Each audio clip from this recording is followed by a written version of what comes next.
예수님을 생각나게 하는 사람이라는 제목을 가지고 말씀 나누겠습니다. 배고픈 호랑이가 있었다고 합니다. 동물들이 보이지 않는 거예요. 먹이가 보이지 않아서 힘들어하다가 하나님께 이런 기도를 드렸대요. 하나님, 동물이 보이지 않는데 혹시 제가 사람을 잡아먹어도 되겠나요? 라고 질문했더니 하나님이 허락을 해주시면서 뭐라고 얘기했냐면, 예수 향기 나는 사람은 절대 먹으면 안 된다 그랬다고 합니다. 예수 향기 나는 사람은 먹어서는 안 된다. 이렇게 숲속에서 호랑이가 이렇게 먹이를 기다리고 있는데 한 사람이 지나가면서 찬양을 부르면서 오더래요. 그래서 이것도 글렀다 싶어가지고 있었는데 혹시나 해서 한번 어흥했더니요, 이 찬양을 부르다 오던 분들이 갑자기 뒤로 벌렁 넘어지면서 그의 발이 호랑이 입으로 들어갔다고 합니다. 그런데 여러분, 예수의 향기가 나지 않는 거예요. 새 속의 냄새만 너무 짙은, 그래서 호랑이가 먹기 시작했다고 합니다. 손에 닿을까지도 냄새가 나지 않는 거예요. 심장을 먹는데도 불구하고 예수의 향기가 하나도 나지 않았다고 합니다. 목에까지 왔는데 드디어 입술에서만 조금, 아마 찬양의 영향이었던 것 같아요.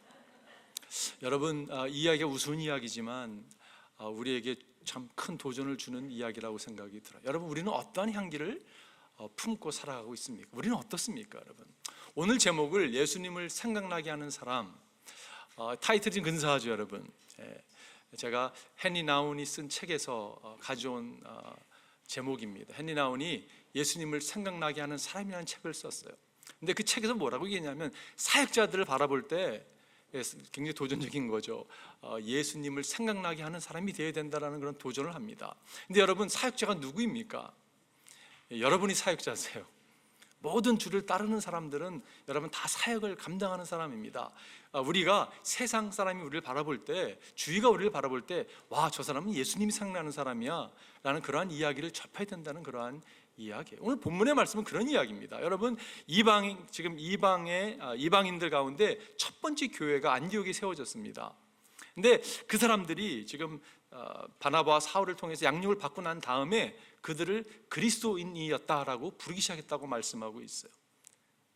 여러분, 그 그리스도인이라는 표현이 부정적인 건지 긍정인지 모르겠어요. 그러나 그들의 삶 가운데 그를 바라보니까요, 예수가 생각나는 거예요. 예수 향기가 나타났던 것입니다. 그래서 그들을 그리스도인, 작은 그리스도라고 이렇게 부르기 시작했다는 것이 오늘 본문에 나오는 그런 이야기예요. 오늘 저는 말씀을 통해서 우리에게 오늘 도전으로 이 말씀이 선포됐으면 좋겠어요. 오늘 나오는 인물들을 통해서 과연 그들은 어떻게 그들의 삶 가운데 예수가 생각나게 하는 삶을 살았을까, 그런 것이 우리 가운데 도전으로 다가오기를 바랍니다. 첫 번째는요, 무명의 사람들이에요. 무명의 신도들. 우리가 잘 알다시피 사도행전은 사도행 1장 8절로 풀어야 되죠, 여러분, 그죠? 오직 성령이 너에게 임하시면 너의 권능을 받고 예루살렘과 유대와 사마리아 땅끝까지 이르러 증인이 되라고 말씀하셨습니다.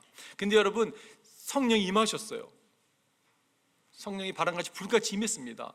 너무 뜨거움이 찾아와서. 그런데 그들이 예루살렘 하나님 여기가 좋사오니 하고 머물렀습니다. 그래서 하나님께서 8장 1절에 보니까 바퀴를 통해서, 스테반의 순교를 통해서 지금 예루살렘 모여있던 교인들을 흩트는 것을 보게 됩니다. 그래서 그들이 온 땅으로, 온 지면으로 흩어졌다라고 성경은 말씀하고 있어요.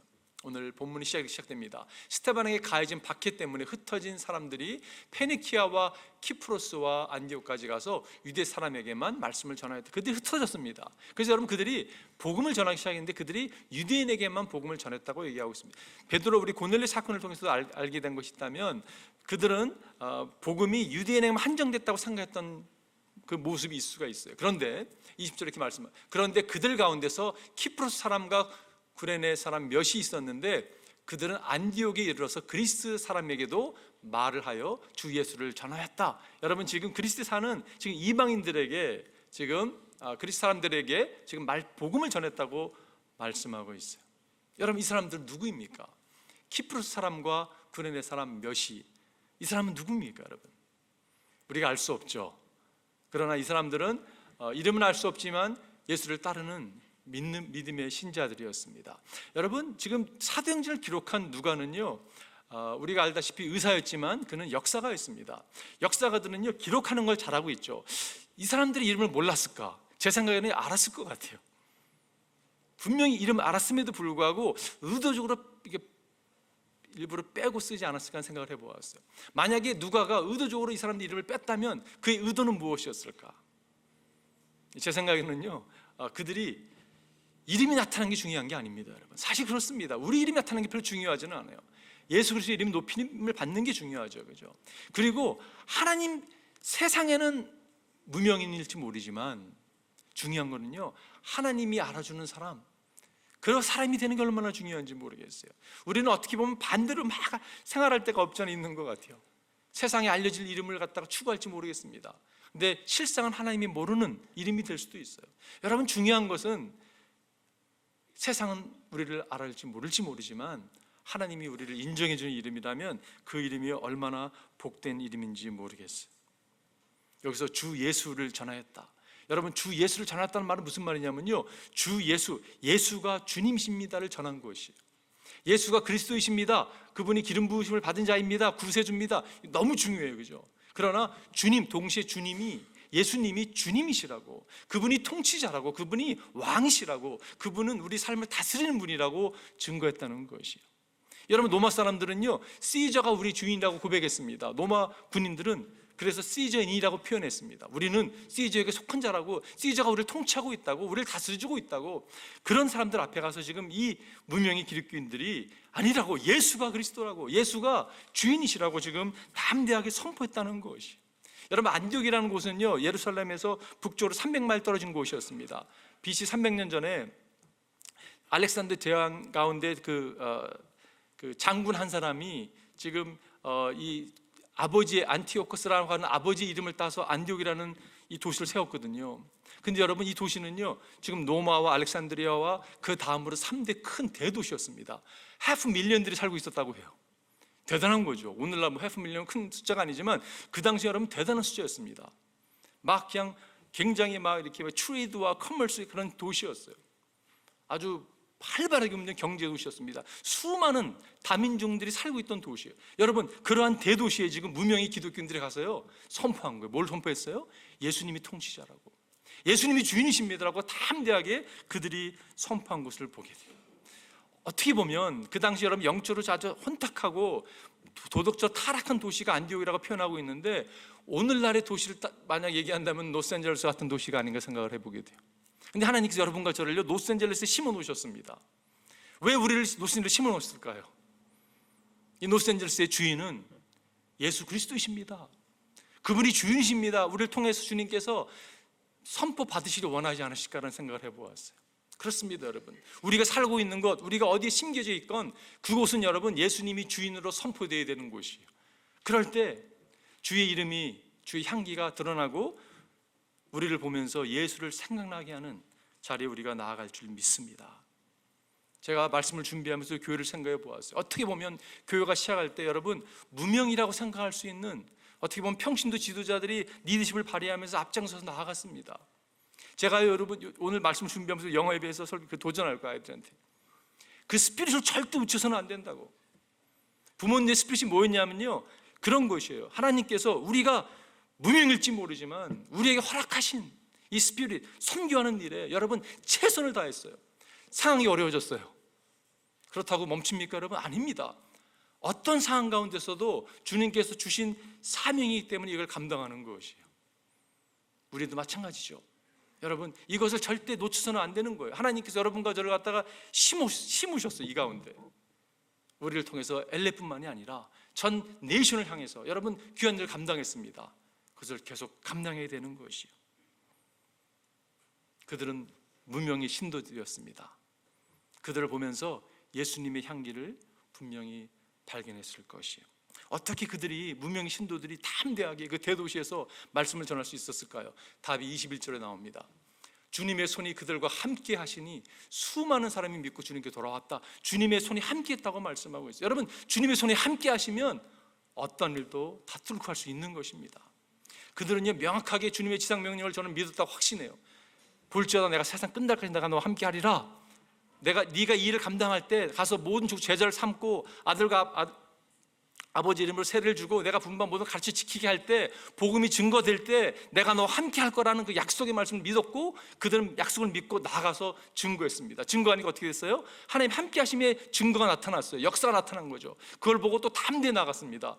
또 나갔어요. 또 주님이 함께 하셨습니다. 계속적으로 여러분 그게 순환이 이렇게 이루어진 거예요. 그죠? 그렇습니다. 여러분, 주님의 복음이 증거되는 건 하나님의 뜻이에요. 그렇기 때문에 하나님이 함께 하십니다. 여러분과 제가 복음을 가지고 나아갈 때 하나님이 함께 하세요. 왜냐? 이게 하나님의 뜻이기 때문에.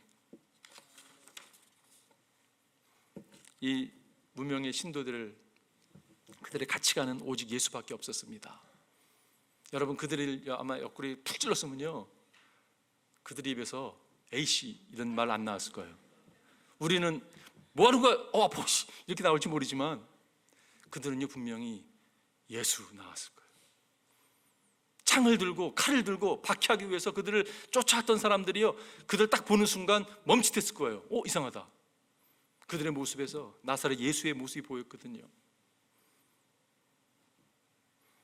제가 질문해 보겠습니다. 여러분, 우리 안에는 무엇이 가장 많이 자리 잡고 있습니까? 다시 질문해 볼게요. 여러분 안에는 누가 가장 많이 자리 잡고 계십니까?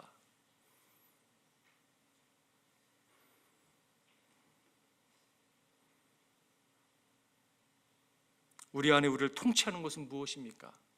아니, 우리 안에 나를 통치하는 그분은 누구이십니까? 그분이 예수 그리스도가 되셔야 됩니다. 그분이 주인이 되셔야 돼요. 그분이 통치자가 되셔야 돼요. 그분을 만왕의 왕으로 만주의 주로 인정해 삶을 살아갈 때 우리를 통해서 세상은 예수 그리스도를 보게 될 것이, 그 도전이 우리 가운데 임하기를 바랍니다. 두 번째는요, 바나바라는 인물이에요.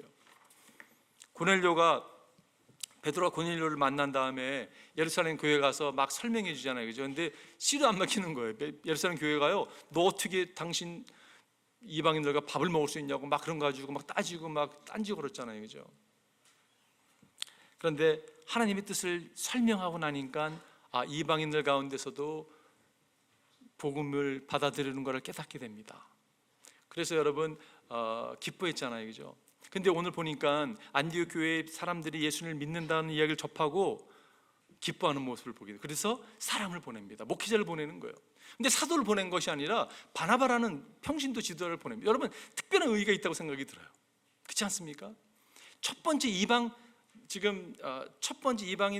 교회가 세워지는데 사도가 세운 것이 아니라 지금 평신도 지도자가 바나바를 보내서 세우는 걸 볼 수가 있어요. 그죠? 왜 예루살렘 교회는 바나바를 보냈을까요? 여러분 어떻게 생각하세요? 오늘 22절 보니까 예루살렘 교회가 이 소식을 듣고서 바나바를 안디옥으로 보냈다. 왜 바나바를 보냈을까요? 제 생각엔 그렇습니다. 가만히 보니까 이방인 안디옥이라는 곳에 이방인 교회가 세워지는데 이게 쉽지 않을 거라 알았어요. 이 교회를 잘 감당할 수 있는 사람을 생각해 보니까 바나바 같은 인물이 없는 거예요. 그래서 바나바를 보냈다고 생각이 듭니다. 바나바는요, 여러분, 인내의 사람이었어요. 정말 이방인들을 참 훈련되지 않은 사람들을 섬기기에 너무 적합한, 정말 인내하며 간대히 대할 수 있는 사람이었습니다. 그는요, Son of Encouragement이라고 하는 위로의 아들이라고 하는 이름을 가진, 여러분 바나바가 원래 본명이 아니었습니다. 조셉이라는 이름이었는데 사람들이 하도 그의 모습을 보면서 그 얼마나 많은 사람이 격려하는 사람이 살았던지 그를 볼 때마다 격려의 아들, 격려를 부르기 시작했습니다. 그게 바나바잖아요. 그죠? 이 사람이라면 이방인 교회를 세울 수 있겠다 싶어가지고 그를 보냈다고 생각이 들어요. 발클레이라고 하는 주석가는 이렇게 표현합니다. 바나바를 가리켜서 그 교회에서 가장 관대한 마음을 지니고 있는 사람이었다.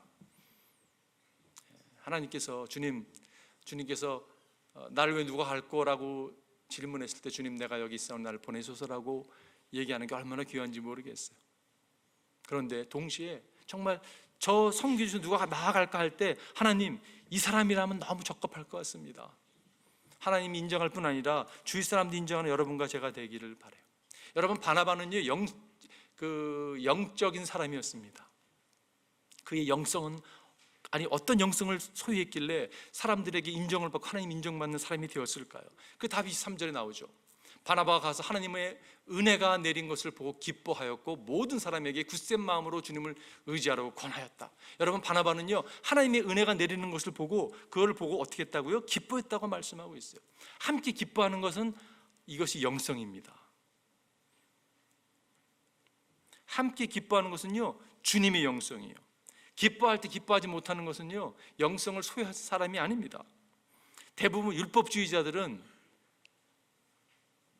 율법주의에 빠져 있는 사람은 기뻐할 때 기뻐하지 못하는 것을 보게. 예를 들어서 이런 겁니다. 달라스 신학교라는 것이 있는데 거기에 교수님이었던 하월 핸드릭스라는 유명 교수님이 계세요. 그분 책에 보면 이런 표현이 나옵니다. 하루는 공들여서 전도하는 한 사람을 데리고 호텔에서 있는 달라스 신학교의 그 파운더 뱅퀘트이라고 하는 펀드레이싱을 하는 곳에 그분을 모시고 갔대요.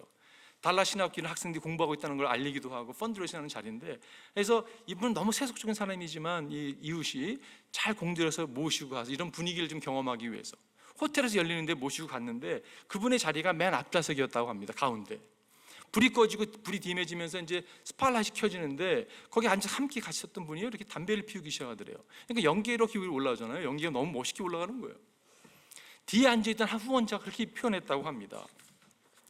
바로 저것이 신학교가 자유신앙으로 가기 위해 신학으로 가기 시작한 모습이다라고 표현하더래요. 근데 그 소리가 어찌 크던지 맨 앞에 있는 핸드릭 교수님한테 들렸다고 합니다. 여러분, 왜 그 사람은 상황을 모르면서도 그렇게 표현할 수 있을까요? 왜 그렇게 했을까요? 적지 않은 기독교인들의 마음 가운데 신앙생활 하다 보면요, 나도 모르게 율법주의적인 그런 발언을 할 때가 있어요. 그리고 착각하는 거예요. 내가 하나님이 앉아야 될 자리에 앉아서 비판하고 판단하는 자리에 나아갈 수가 있습니다. 여러분, 이게 얼마나 위험한지 모르겠어요. 힐러리 클린턴이 퍼스트 레디로 있을 때 보수 기독교 여성 리더십에서 초대를 했다고 합니다. 보통 리더십이 아니라 보수 기독교 여성 리더십에서 초대를 했어요. 여러분, 힐러리 클린턴이 얼마나 단단히 준비를 하고 나간지 아세요? 이분들에게 어떤 얘기를 들을지 몰라가지고 단단히 준비해서 나갔다고 합니다. 근데 그 리더십에 있는 분이 첫 마디가 뭐냐면, 미세스 클린턴 너무 죄송하다고, 우리가 당신에 대해서 비난하고 너무 미안하다고, 그 한마디에 모든 스피치를 다 내려놨다고 합니다. 그리고 진정한 대화를 했다는 그런 이야기 있어요. 여러분 보세요. 세상이 기독교를 바라볼 때요, 이 사람들 각각에게는 좀 부담스러운 사람들이에요.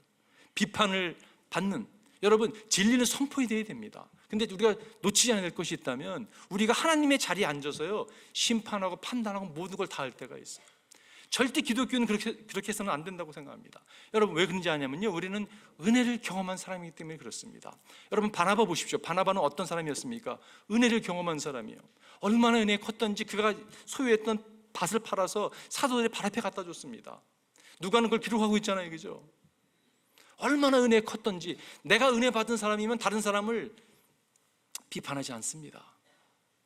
동일한 은혜가 그들에게 임하기를 얼마나 사모하는지 모르겠어요. 절대로 은혜를 깨달은 사람은 율법주의적인 삶을 살 수가 없죠.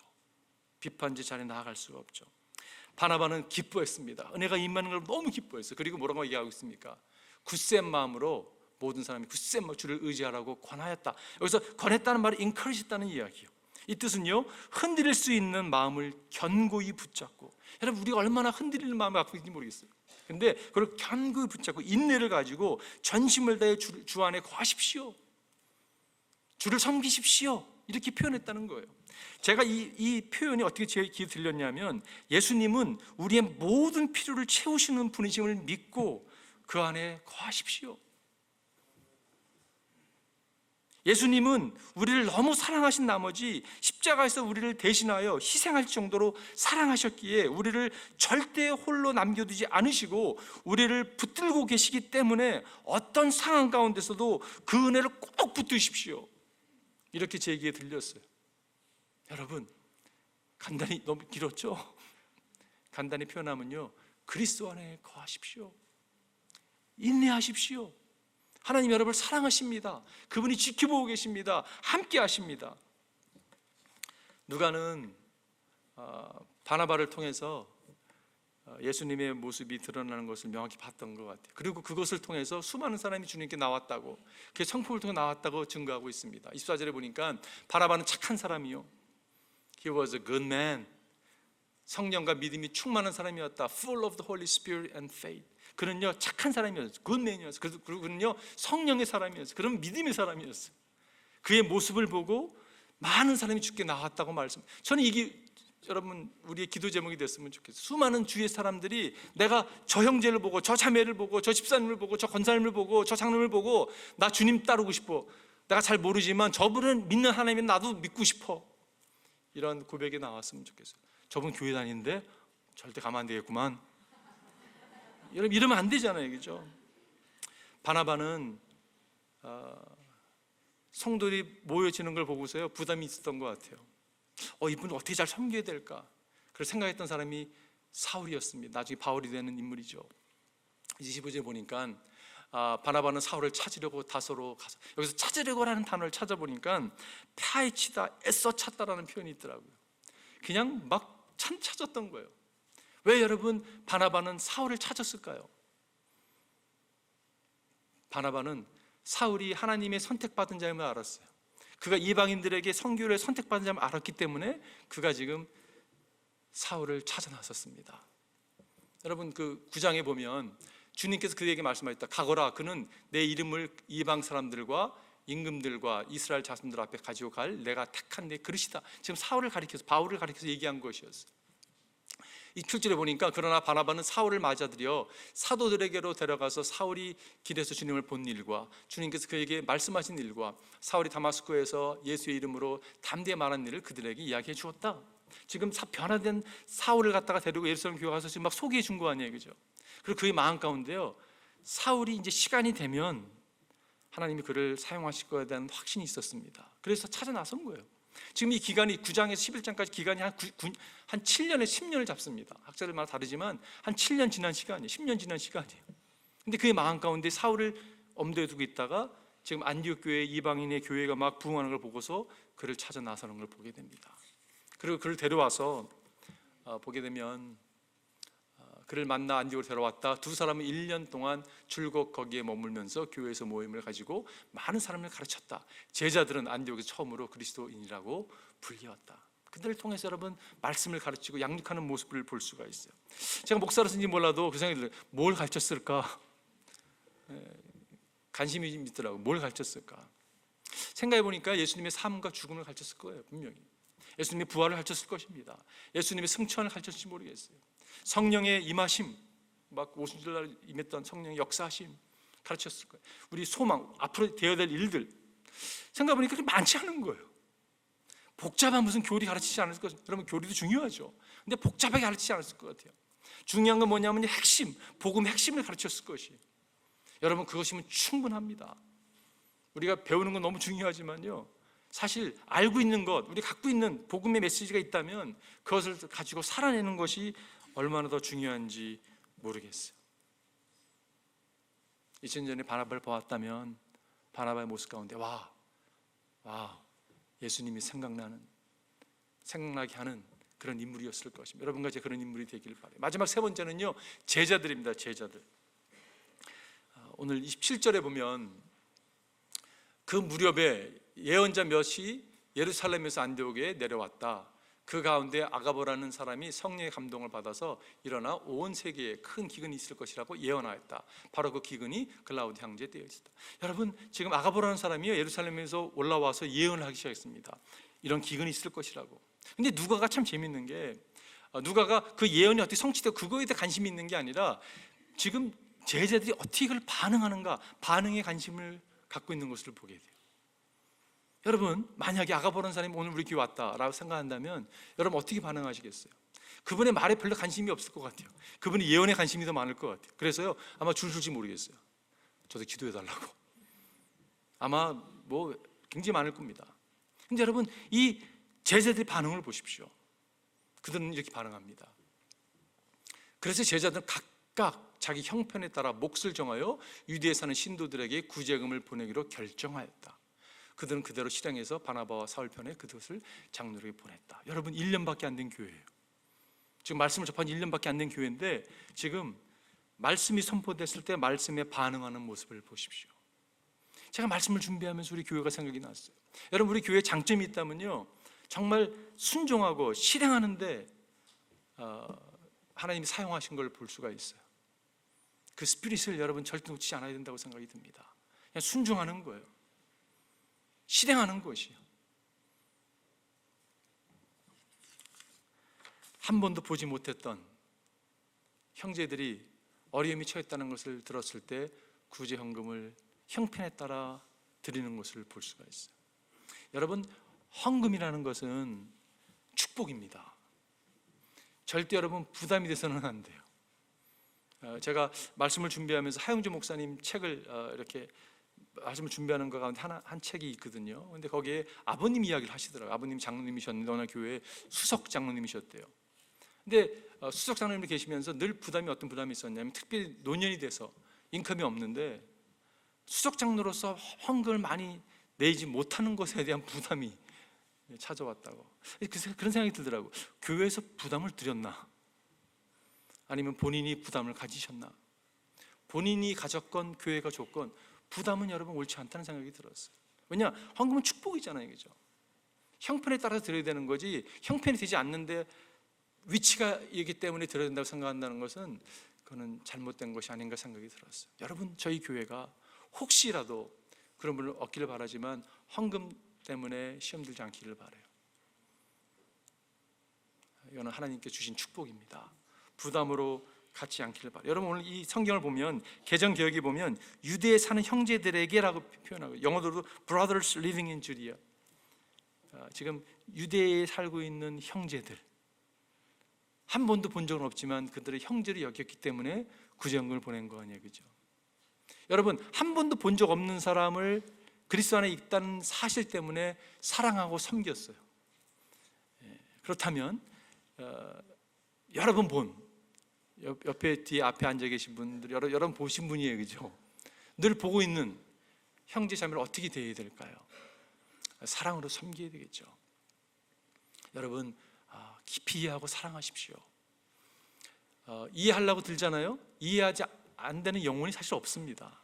우리가 understand이라는 표현이 stand under 한다는 뜻이잖아요, 그죠? 그 사람 밑에 가보면요, 다 사연이 있어요. 저 사람이 이래서 이렇게 표현하고 이렇게 표출하는구나 깨닫게 되죠. 그러면 여러분 다 사랑할 수밖에 없어요. 여러분과 제가 우리 형제자매를 이렇게 사랑했으면 좋겠어요. 제가 땡스기빙 지나면서 감사를 이렇게 많이 이렇게 나름대로 묵상하고 적고 생각하는데 그런 생각이 들더라고요. 각 사람이요 다 선물이세요, 선물. 여러분 그거 아세요? 옆에 주위에 있는 분들 다 선물입니다. 혹시 이런 마음 드는 분 계실지 모르겠어요. 하나님, 목사님 그런 거 아닌 것 같다고. 저 형제 한 사람은 얼마나 가시 같은지 매일 쑤시고, 여러분 그분이 선물이에요. 그분이 있으니까요, 여러분 정신 차리고요, 또 기도하고요. 한 사람은 다 보면요 얼마나 귀한지 모르겠어요. 사랑하십시오. 주 안에 형제 자매로 하나님이 맺어준 사람들이에요. 자, 결론 내리면서 무명의 신도들, 바나바 제자들, 이들의 공통점이 무엇이었을까? 공통점은요 여러 가지 있겠지만 그분들은 목사도 아니었고 성사도 아니었습니다. 평신도 지도자들이었어요. 여러분과 저 같은 사람이었습니다. 그런 생각을 해보았어요. 이분들이 예수의 향기를 막 품고 그리스도인이라 일컬음을 받고 주위를 막 변화시켰는데, 과연 우리를 통해서 예수의 향기가 이 로스앤젤레스 땅을 막 퍼져나갈 수 있을까? 여러분 어떻게 생각하세요? 여러분과 저를 통해서 예수의 향기가 우리를 바라볼 때 정말 예수님이 생각나 할 정도 소문이 날 정도로 그런 일들이 또 가면서 공통이 있을까?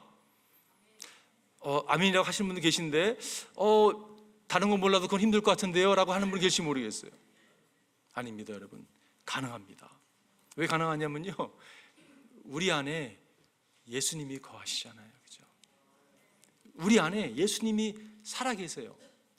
그분이요 우리를 통해서 이렇게 드러나는 것이, 내가 드러나는 것이 아니라 예수가 드러나기 시작할 때 그리스도의 향기를 품는 하나님의 귀한 종들 될 줄 저는 믿습니다. 한번 기도하겠습니다.